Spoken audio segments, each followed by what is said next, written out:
Hi, I'm Vince Weston, and this is an update on my Deadpool buddy build.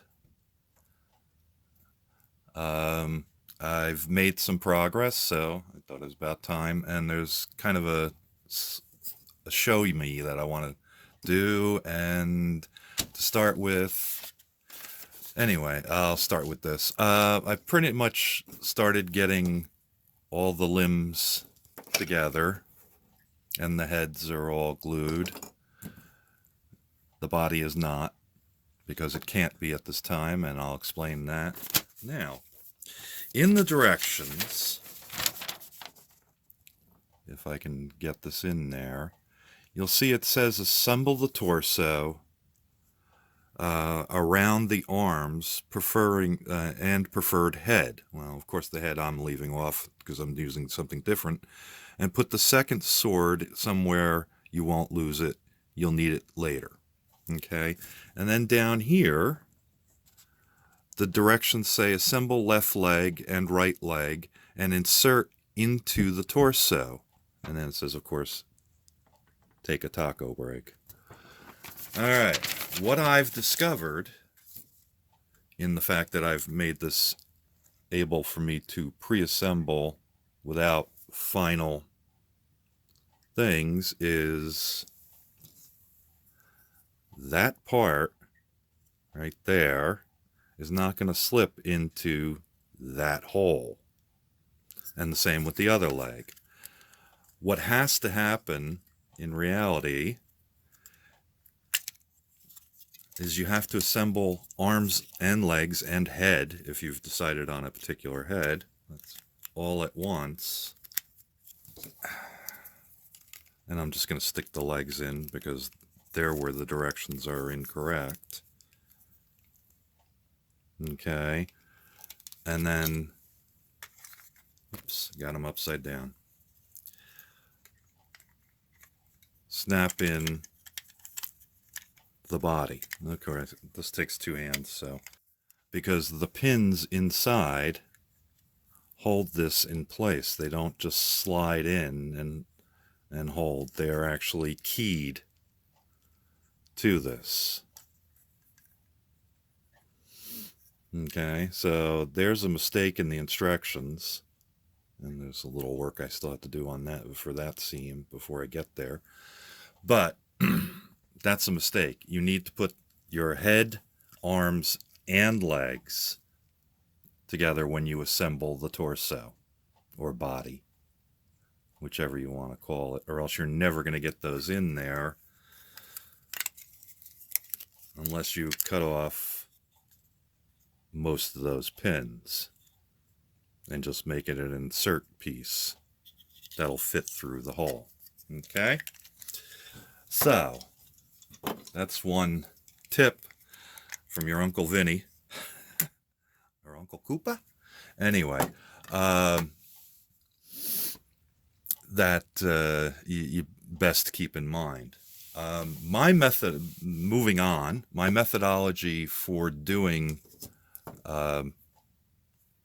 sub-assemblies, such as arms and legs, where I know I have seam work to do, is that I use the glue seam method, I think it's called. And in this method, you use liquid cement, and hopefully this will, there we go, and fill up, as you're putting it together, fill up the seam and squeeze it together good. And what that does is it melts some of the glue and causes it to squeeze out a little bit, creating kind of this ridge that you can clean up. And as you'll see, the seam nearly disappears. Then the next thing I do is I take my number 11 blade, and it doesn't necessarily have to be the sharpest blade in the house, and scrape this. Scrape all along the seam. You can see I've done most of the back of this leg, if not all of it, with just the knife. And try not to damage too much of the nearby details. Okay. Then, number 11 blade. This is why I also do not open packages with a number 11 blade. I use a utility knife. I keep that. Then I have the small sanding stick that I have, which is cut down from another one. And on one side it's 400 grit, and the other side it's 600 grit. And of course, there's the 600 grit, and there's the 400 grit. You could use 400 and 600 paper, whichever is your preference. I just tend to use this because I find it helps a lot. And what I'll do is sit and carefully sand along that seam until I've got it smoothed out using the 400 grit, and then turn it over and kind of polish it a little bit with the 600 grit. And that allows me to get to, where's that one? I'm having a tough time finding the seams. There's a big one. To this point where actually that seam is completely smooth and for the most part disappears. You know, it gets pretty leveled out. It will sometimes leave, like you can see here, a little bit of a difference in color that is caused by the glue thinning everything. But if you feel it, it's completely smooth. If you don't trust that, my suggestion is to take a little silver paint and just go along where the seam is so you can see. So you can do this before you do any priming or anything else. Actually, I haven't even washed the parts yet, through my own habit of, if I'm going to get them dirty anyway, I might as well wash them once I'm finished. But it'll allow you, if you put silver on there, you'll be able to see if there's any gaps or lumps or anything you don't want. And of course then you can just sand off the silver paint. I mean, you don't have to paint the whole piece, you just paint along the seam. Okay, that's my tip, along with how far I am. That's kind of what I've been working on, was the sub-assembly of the limbs and cleaning up the seams. I don't know, I feel seam work is kind of calming. Strangely enough, I get the same effect from roughing tires. So no accounting for my taste. But one thing I've come to realize is if you can do a plastic figure seam, you can do a seam on anything.